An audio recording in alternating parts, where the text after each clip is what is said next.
Hey y'all, it's Anime Kim, and today I'm gonna be reviewing episode 69 of Gegege no Kitarou. And no yowzers! I love this episode of Gegege no Kitarou, and for various reasons, and let me explain why. I liked how in this specific episode of Gegege no Kitarou, it shows you the unique personalities of some of the treasonous generals, because some of them have had ambitions of taking over the world or causing conflict.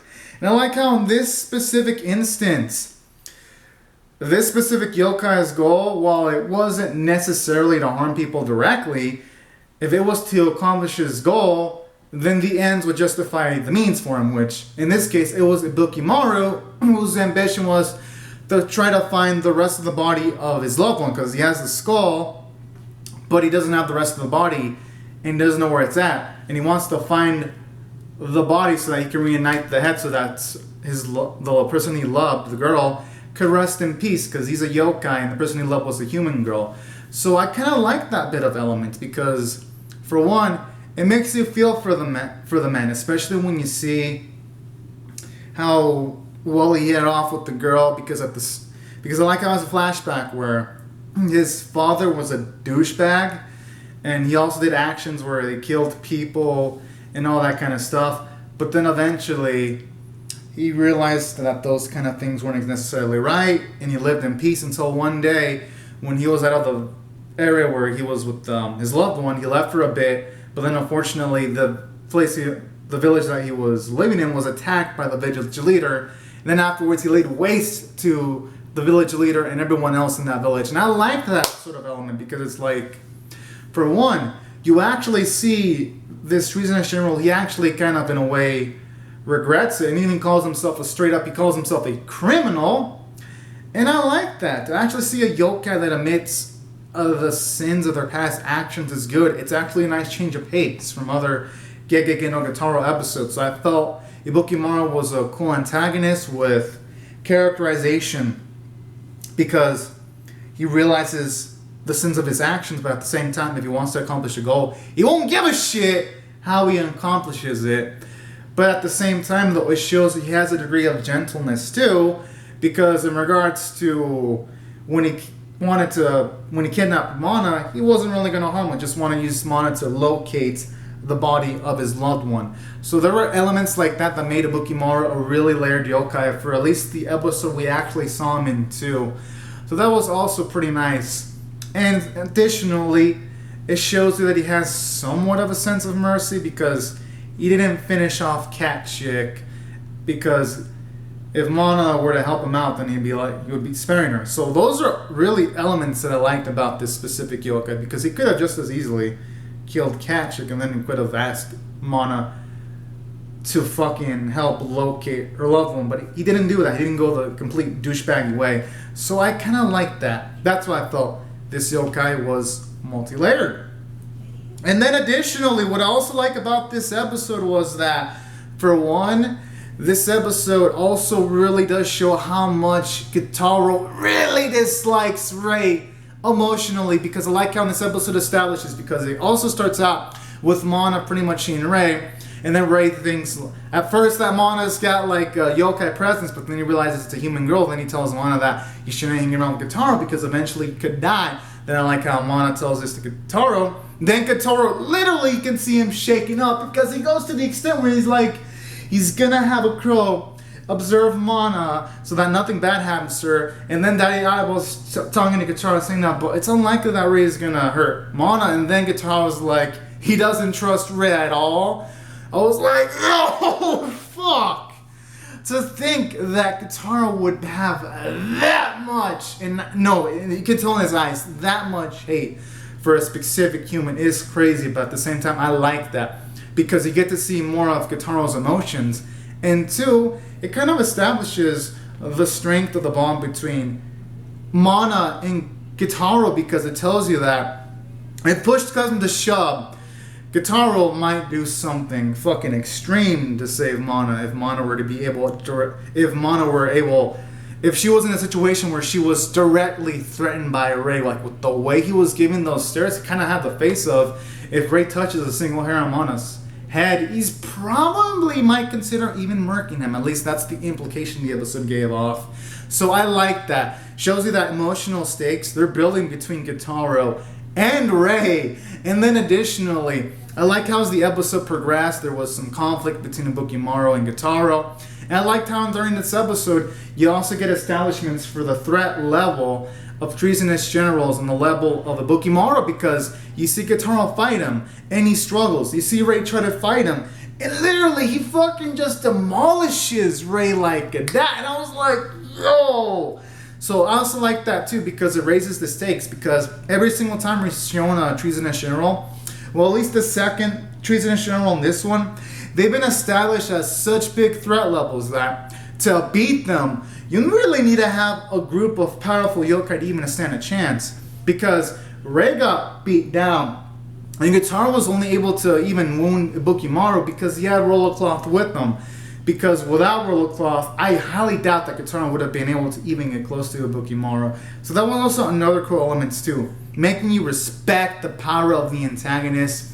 And then I like how during all this, you have pretty much Mana explain Ibukimaru's background, because Ibukimaru actually told Mana details about that. And then afterwards she relays it to Kitarou. And I like how this actually leads to a peaceful resolution, because Kitarou pretty much tells Ibukimaru that he should allow him to help him find the body of his loved one. And then Ibukimaru actually agrees. And that's what I love about this episode too, because for one, I liked how it shows off that not all situations in Gegege no Kitarou need to be solved through a beatdown. Sometimes it can be solved through talks too, and then sometimes even against a strong foe. So I like that. It was a strong way of finishing off this episode, while at the same time it was a unique way of finishing it off too, because afterwards you have Kitarou pretty much he finds the body of his loved one, and then she pretty much is able to go into, like, I believe the afterlife or wherever that setting is in Gegege no Kitarou. And then afterwards, I enjoy how after that sequence, you pretty much afterwards have Ibukimaru pretty much accept himself and going into the underworld, and he allows Enma to take his soul. And I like that, because for one, it's nice to get to see a yokai finally, at least one of the evil yokai, acknowledge their evil actions and actually want to take the punishment for it. So that was pretty nice. And it was some nice plot progression too, because now at the very least 3 of the treasonous generals have been taken down, and 2 of the souls are with Enma right now, and 1 of them is with Rei. And I like how Ibukimaru even gave a speech to Rei, how he's like, this thing about revenge, it can only give you a fleeting moment of happiness. And I like how Rei responds with, I know. And that was a cool element, because it shows you that Rei's at least mature enough to realize that the path he's taken, well, it's going to give him some semblance of satisfaction. After that, it's going to be completely gone. So I like that too. It shows him additionally more facets to Rei personality, and it shows you his intelligence too. So that was also another element. And I like how Ibukimaru even mentioned how humans and yokai, he doubts they can really coexist, and he only pretty much those are pretty much his thoughts. And I like how he mentions how Kitarou is still going to try after that. So that was also another cool element too, in a way.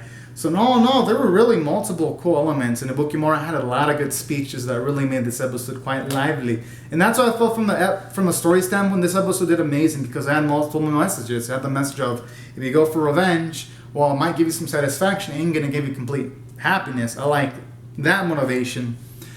And aside from that, Ibukimaru's story was pretty interesting too, and there wasn't a single moment where I was bored at all.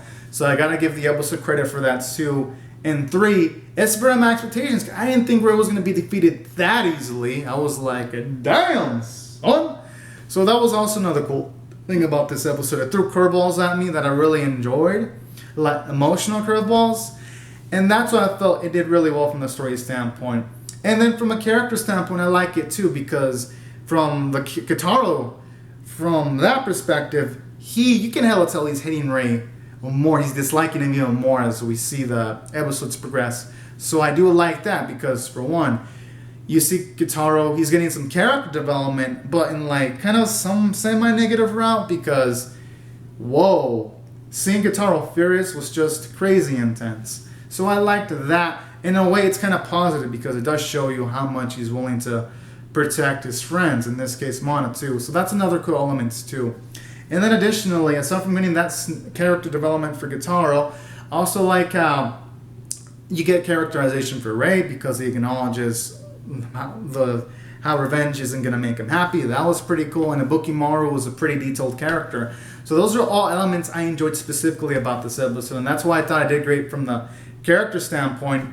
And then additionally, I got to give it props.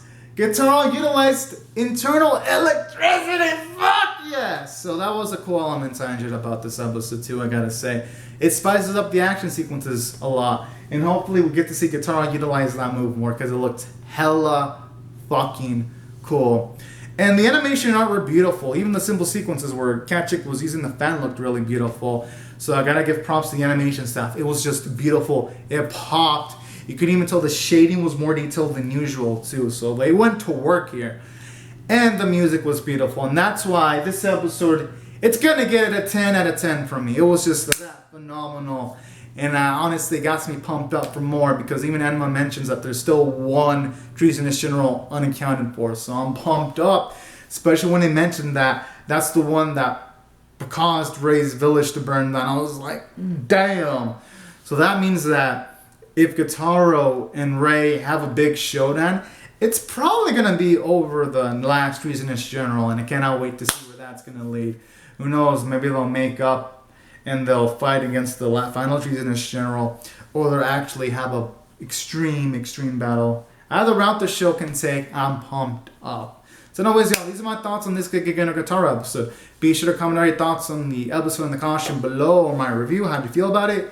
Rate the video, subscribe, and I'll see you guys later if you come back for more. Alright, thank y'all so much for watching, everyone. Bye-bye.